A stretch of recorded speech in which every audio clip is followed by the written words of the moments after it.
Hey, salut tout le monde, j'espère que vous allez bien. C'est moi, Jonathan Cabana, courtier immobilier pour EXP. J'espère que vous allez bien aujourd'hui. Puis aujourd'hui, on entérine la dernière capsule des 4 capsules que je faisais sur c'est quoi une analyse comparative du marché. On va regarder aujourd'hui, fait que si on récapitule tout, on se disait qu'une analyse comparative du marché vient donner une opinion sur un bien immobilier qu'on ne connaît pas sa valeur. On ne sait pas combien ça vaut, mais on est capable de savoir à peu près dans le price range que ça va se vendre parce qu'on est capable de le comparer à autre chose et le ramener à lui-même. Donc, à ce moment-là, on est capable de dire qu'un semi-détaché avec 1200 pieds carrés de superficie habitable devrait valoir à Saint-Philippe ou à Saint-Rémy 500 000 et plus. Donc, à ce moment-là, on est capable de pouvoir estimer la valeur d'une propriété, un coût vendu. Puis pourquoi c'est important le vendu? Parce que ce qui est à vendre, on s'en fout.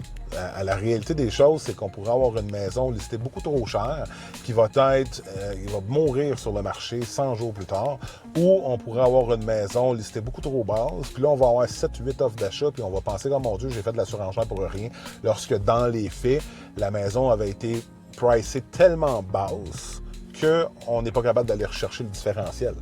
Donc, une analyse comparative du marché sert à ça. Puis quand on avait dit qu'on avait 4 grands critères, on les répète, on avait la localisation, on avait l'âge effectif d'une propriété, on avait la superficie au pied carré du bâtiment, donc la superficie habitable, puis le dernier élément, c'est le temps de vente.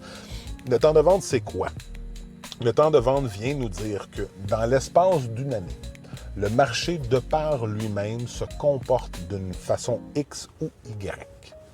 Et ça, on le voit. Si vous voulez faire l'exercice vous-même, allez sur Centrus, allez vendre par ville. Vous allez voir, là, vous cliquez sur l'onglet vendre, puis vous cliquez sur vendre par ville. C'est un petit icône qui est une petite affaire bleue là, qui est tout seul. Puis là, vous allez rentrer, mettons, la Montérégie, puis vous allez rentrer Saint-Rémy. Saint-Philippe, Saint-Constant, peu importe la ville où vous êtes dedans, que vous voulez avoir. Et là, mettons, si on prend Saint-Constant, vous allez voir, parce que moi, je suis sur la Rive-Sud de Montréal, puis le Grand Montréal, vous allez voir à Saint-Constant, dans les unifamiliales, ça a bougé de 8 %, puis pour les copropriétés, ça a bougé de 7 %. C'est deux catégories différentes pour la raison qu'il y a des charges dans une copropriété qu'on ne tient pas compte dans les unifamiliales. Et dans les copropriétés, on parle de townhouse, on parle de condos, donc des maisons de ville, puis on parle de condos. Dans les unifamiliales, semi-détachées, plein pied, maison à étage, etc., le palier multiple, tout le reste. À partir de ce moment-là, ce que ça vient dire, c'est quoi? Fait qu'on reste sur la valeur de Saint-Constant qui a augmenté de 8 %. Puis on va parler juste des chiffres, on va se donner des chiffres ronds. On va dire qu'on a acheté un bien immobilier à 100 000. Donc 100 000, aujourd'hui, on a un garde-robe. Fait que c'est tout pour dire. Fait qu'on a payé 100 000 l'année passée. Aujourd'hui, de par le fait même, puis on va dire 12 % pour garder des chiffres qui sont constants. Donc, dans la dernière année, la propriété de 100 000 que j'ai achetée, que j'ai pas mis un clou dedans, le marché par lui-même, à cause des variations, fait en sorte qu'aujourd'hui, à 12 % vaut 112 000 sans que j'ai rien fait. Ça veut dire que par mois, le bien immobilier que j'ai acheté a pris 1 % de valeur. Donc ça, c'est un des éléments qu'on regarde. Pourquoi? Parce que quand on a des vendus, et pourquoi ça c'est important, c'est que toujours en gardant le 12 %, c'est qu'une propriété vendue il y a 6 mois, à aujourd'hui, si dans le même contexte, je vendais cette propriété-là aujourd'hui, elle vaudrait 6 % de plus. Toujours si on garde le 12 % là. Fait qu'1 % par mois. Fait à ce moment-là, ce que ça vient nous dire, c'est que le bien immobilier vendu il y a 6 mois vaut plus cher aujourd'hui à cause de cette fluctuation-là du marché. À cause du fait que dans cette ville-là donnée, bien, on a une augmentation de 8, 12, 4 %.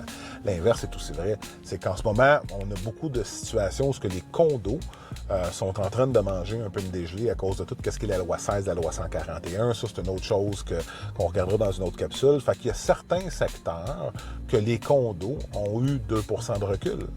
Ça veut dire que l'investissement de 100 000 de l'année passée, bien, vaudrait 2 % de moins une année plus tard. Donc, vaudrait en fait 98 000. Pourquoi? Parce que le marché nous indique que les condos, dans ce secteur-là toujours, parce que c'est par ville, dans cette ville-là en question, bien, il y a eu un recul de demande. Il y a eu un recul de demande. Pourquoi? On ne le sait pas. Ça, c'est pas à cause que les condos sont rénovés. Ça n'a pas... ce critère-là n'embarque pas dans est-ce que le condo il est rénové ou pas? Ça n'a aucun rapport. C'est sur 100% des propriétés qui ont été vendues, on voit une augmentation des prix ou un recul des prix. Puis à partir de là, on est capable de savoir quel pourcentage c'est vendu en surenchère ou non. Ça, c'est une autre phase qu'on pourrait expliquer. Donc, quand on combine l'ensemble de ces critères-là, donc quand on combine, je le rappelle, la localisation, hein, où est situé ton terrain? Es-tu en partie rurale? Es-tu au centre-ville? Es-tu dans une ville qui est hyper dynamique, mettons, comme Brossard? Ces choses-là font en sorte qu'on est capable, avec ce critère-là de localisation, de se dire, je compare une pomme avec une pomme, donc j'essaie de me coller sur un terrain qui est similairement dans le même environnement. Après ça, le deuxième critère qu'on avait parlé de l'âge effectif. On avait parlé du fait qu'une cuisine un système a une valeur contributive jusqu'à 40 années, puis après ça, n'a plus aucune valeur contributive. Et ce n'est pas vrai que tout rénové, quand ça n'a pas terminé, redonne une valeur complète. Ça, c'est des choses qu'il faut s'asseoir et qu'il faut discuter de. Mais ça vient nous dire que l'âge effectif, donc l'usure, la désuétude d'un système, vient impacter directement la valeur d'une propriété.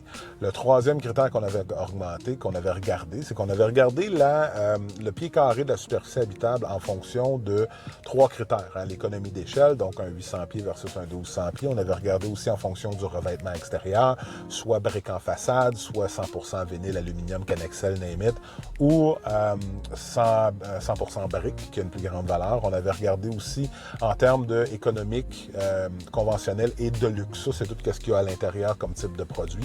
On avait aussi compris que dans ce prix-là, c'est un prix plus taxe, et aussi que la finition du sous-sol n'est pas incluse. Donc, le sous-sol est sur le rough, il est semi-fini. À partir de ce moment-là, dès qu'on finissait un sous-sol, bien, on rajoutait un montant. Ça peut être 20, 30, 35 $ du pied carré de superficie du sous-sol en termes de valeur contributive au même titre qu'un garage.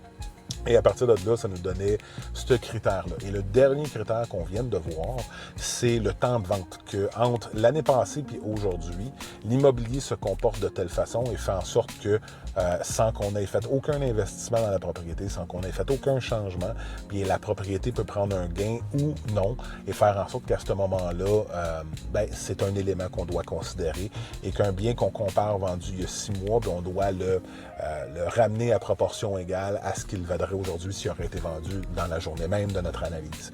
Donc, au global, c'est à ça que ça sert une analyse comparative du marché. Puis ce que ça vient faire, c'est que ça vient vous donner une impression, hein, c'est une opinion objective du marché alentour de votre propriété que vous apprêtez à vendre ou acheter. Fait que si jamais c'est des capsules que vous avez trouvées intéressantes, n'hésitez pas à lâcher des commentaires, n'hésitez pas à le partager à des gens qui pourraient bénéficier de ça. Puis, entre-temps, si jamais vous avez des questions, gênez-vous pas à m'appeler, ça va me faire plaisir de discuter avec vous, voir comment je suis capable de vous aider. Fait que mon nom à moi, c'est Jonathan Cabana, courtier immobilier pour l'agence EXP. Je vous souhaite une excellente journée. Prenez soin de vous autres. Il fait encore beau, pas trop froid. On est au mois de novembre 2025.